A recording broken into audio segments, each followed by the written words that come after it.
মনের মুকুর গল্প পাঠের আসরে আমার সমস্ত প্রিয় বন্ধুদের জানাই সাদর আমন্ত্রণ। মূল গল্পে যাওয়ার আগে আমি আপনাদের বলবো যে গল্পটি যদি আপনাদের ভালো লাগে তাহলে অবশ্যই একটি লাইক দেবেন ও গল্পটি শেয়ার করবেন। আর যদি চ্যানেলটি এখনও সাবস্ক্রাইব না করে থাকেন তাহলে সাবস্ক্রাইব করে দেবেন। এবার তাহলে মূল গল্পে আসা যাক। আজ আমি যে ছোট গল্পটি আপনাদের পড়ে শোনাবো সেটি লিখেছেন শীর্ষেন্দু মুখোপাধ্যায়। গল্পের নাম রামবাবু এবং কানাই কুণ্ডু। রামবাবুর খুব সর্দি হয়েছিল। বন্ধু শ্যাম কবিরাজ তাকে এক পুড়িয়া কবিরেজি নস্যি দিয়ে বললেন, শোয়ার আগে একটি টেনে শুয়ে পড়ো। তাই করলেন রামবাবু। ঘুম ভেঙে উঠে সকালে বেশ ঝরঝরে লাগলো শরীরটা। সকালবেলা দাড়ি কামাতে গিয়ে রামবাবু আয়নায় আবিষ্কার করলেন যে তার বাঁ গালে একটা কালো এবং বড় জরুল দেখা দিয়েছে। প্রথমটাই ভেবেছিলেন হয়তো কালির দাগ হবে। আঙুল দিয়ে ঘষে দেখলেন, না, তা তো নয়, এ তো জরুলই। তবে আচমকা গালে একটা জরুল দেখে রামবাবুর যতটা বিরক্ত বা বিস্মিত হওয়া উচিত ছিল ততটা হলেন না, কারণ জরুলটা তাঁর ফর্সা গালে বেশ ভালোই মানিয়েছে। ফর্সা? রামবাবু দাড়ি কামাতে কামাতে আবার একবার থমকালেন। ফর্সা? তিনি তো কোশমিন কালেও ফর্সা নন, বেশ কালোই তাঁর গায়ের রং। তাহলে এরকম ধবধবে ফর্সাই বা তাকে লাগছে কেন এখন? রামবাবু জানলার কাছে দাঁড়িয়ে ফটফটে আলোয় হাত আয়না দিয়ে মুখখানা দেখলেন। না, এ তো দারুণ ফর্সাই তো তিনি। তাহলে লোকে এতকাল তাকে কালো বলে বদনাম দিয়ে এসেছে। যাকগে, রামবাবু আজ বেশ খোশমেজাজি দাড়ি কামিয়ে চান সেরে নিলেন। মাথা জোড়ার টাক বলে রামবাবুকে চুল আঁচড়ানোর বিশেষ ঝক্কি পোয়াতে হয় না, ঘাড় আর জুলপিটা আঁচড়ে নিলেই চলে। কিন্তু আজ রামবাবু চুল সামলাতে একেবারে হিমশিম খেয়ে গেলেন। মাথা ভর্তি কালো কুচকুচে এবং ঢেউ খেলানো চুল এই যে কোত্থেকে এলো তা রামবাবু হদিশ করতেই পারলেন না। এদিকে অফিসের সময় হয়ে যাচ্ছে, এসব ব্যাপার নিয়ে এখন ভাববার তো ফুরসত হাতে নেই। বাথরুম থেকে বেরিয়েই রামবাবু একটা হাঁক মারলেন, গিন্নি, খেতে দাও। তারপর চটপট পোশাক পরে ফেললেন। তার গিন্নি বেশ মোটাসোটা, একটু থপথপে, গম্ভীর প্রকৃতির। রান্নাঘর থেকে বেরিয়ে এসে তিনি রামবাবুর দিকে তার গম্ভীর চোখে কিছুক্ষণ চেয়ে থেকে বললেন, আপনি বাইরে ঘরে গিয়ে বসুন, উনি বাথরুমে গেছেন। এটা আবার কি রকম রসিকতা? এটা তো রামবাবু মোটেই বুঝে উঠতেই পারলেন না। আর তার গিন্নি খুব রসিক প্রকৃতির মানুষও তো নন। রামবাবুকে খুব একটা বোকা বলা যায় না। তিনি একটু ভাবলেন এবং ফের বড় আয়নায় ভালো করে নিজেকে একটু দেখে নিলেন। বছর 25 বয়সের বেশ কার্তিক ঠাকুরের মতো চেহারা বিশিষ্ট এই লোকটা তিনি যে নন তার টের পেতে তার এক লহমা কিন্তু দেরি হলো না। প্রথমটা একটু আতঙ্কিত হয়ে পড়লেও শেষ অবধি অবশ্য খুশি হলেন রামবাবু। টাকোলা, কালো এবং নাদুস নুদুস চেহারার যে মানুষটি তিনি ছিলেন তাকে তার বিশেষ পছন্দ ছিল না। রামবাবু এটাও বুঝলেন যে এ বাড়িতে আর অবস্থান করা ঠিক হবে না। তিনি আর যেই হন, রামবাবু অন্তত নন।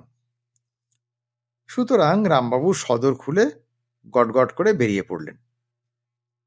সমস্যা হলো, তিনি যে রামবাবু নন এটা তিনি বেশ বুঝতে পারছেন, কিন্তু তাহলে তিনি কে? এই নতুন চেহারার লোকটার তো কোনো একটা পরিচয় নিশ্চয় আছে। গোবর্ধন, রাজবল্লভ, বগলাপতি বা যাই হোক না কেন একটা নাম, এবং পাল, সিংহ, ভট্টাচার্য বা যা হোক একটা পদবি তো তাঁর থাকা উচিত। বড় রাস্তায় পড়ার আগে দেখলেন গলির মোড়ে রকে বসে ছেলেরা সব আড্ডা মারছে, তারই ছেলের বন্ধুরা সব। রামবাবু যখন তাদের পেরিয়ে যাচ্ছেন, তখন হঠাৎ তারা কথাবার্তা বন্ধ করে তার দিকে হাঁ করে কিছুক্ষণ চেয়ে থেকে হঠাৎ ফিসফাস করতে শুরু করলো। ওরে, ওই দেখ, কানাই কুণ্ডু যাচ্ছে। কানাই কুণ্ডু?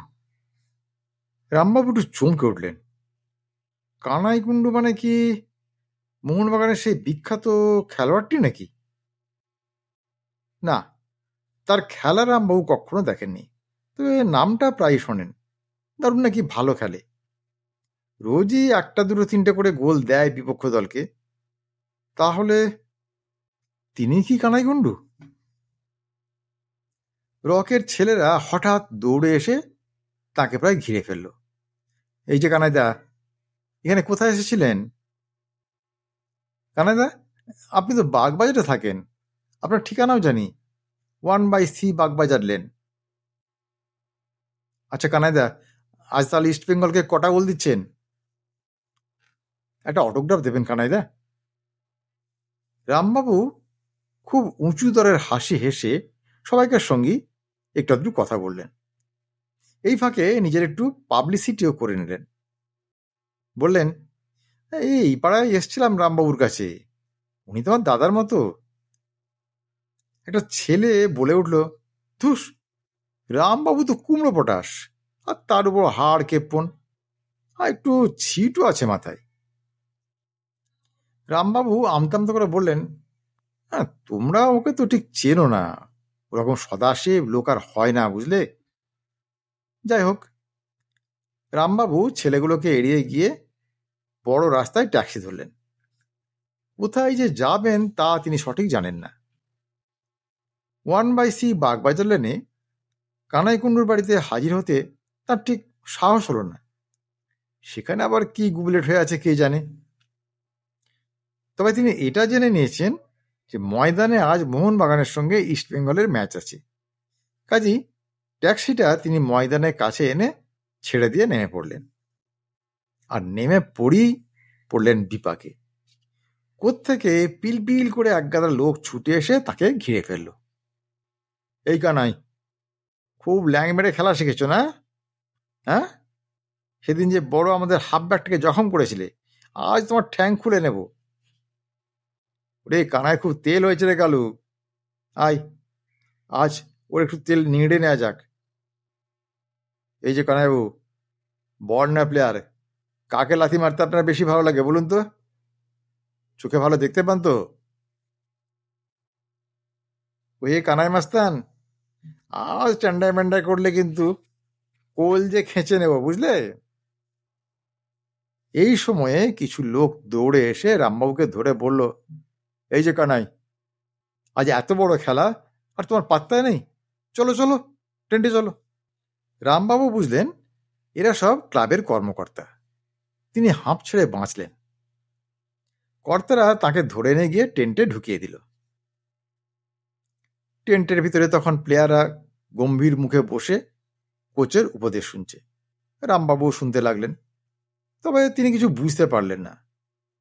তিনি তো জীবনে কখনো ফুটবল খেলেননি, একটু আধটু হাডুডু খেলেছেন, আর অল্প স্বল্প ডাঙ্গুলি, তার বেশি কিছু নয়।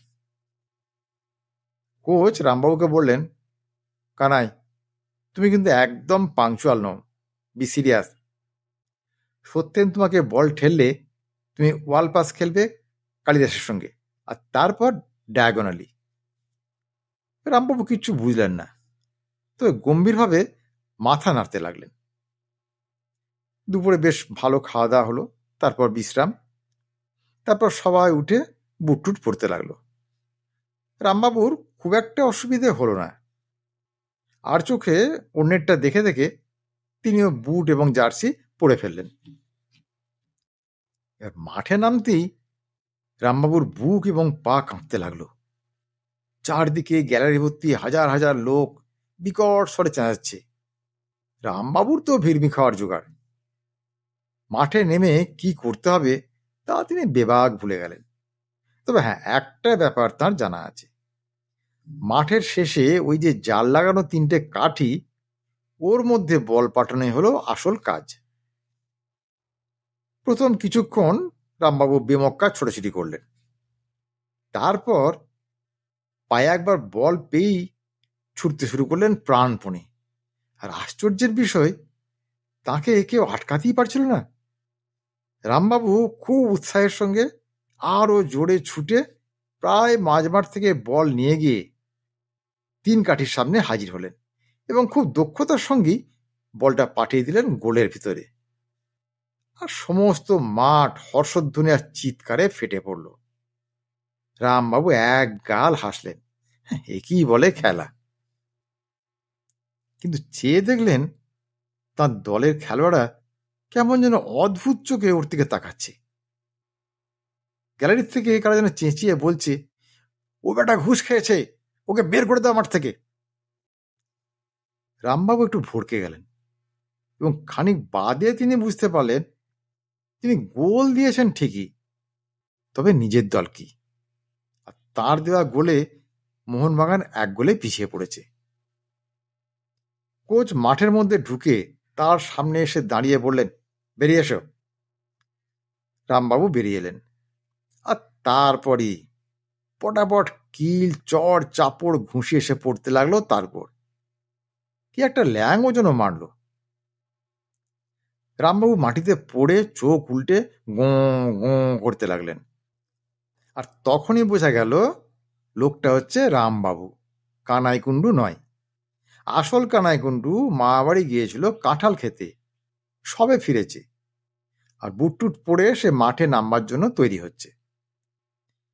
পরের দিন সকালে যখন দাড়ি কামাতে গেলেন রামবাবু, তখন তার কালো গালে জড়ুল ছিল না, মাথা জোড়া টাক, থলথলে শরীর। তবু রামবাবু নিজেকে দেখে বেশ খুশিই হলেন। আজকের গল্প তাহলে এখানেই শেষ করছি। গল্পটি কেমন লাগলো তা কমেন্ট করে জানাবেন।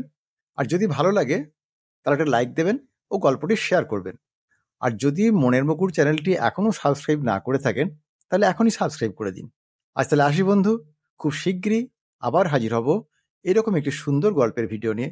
ততক্ষণ সবাই খুব ভালো থাকুন, সুস্থ থাকুন, আনন্দে থাকুন। নমস্কার।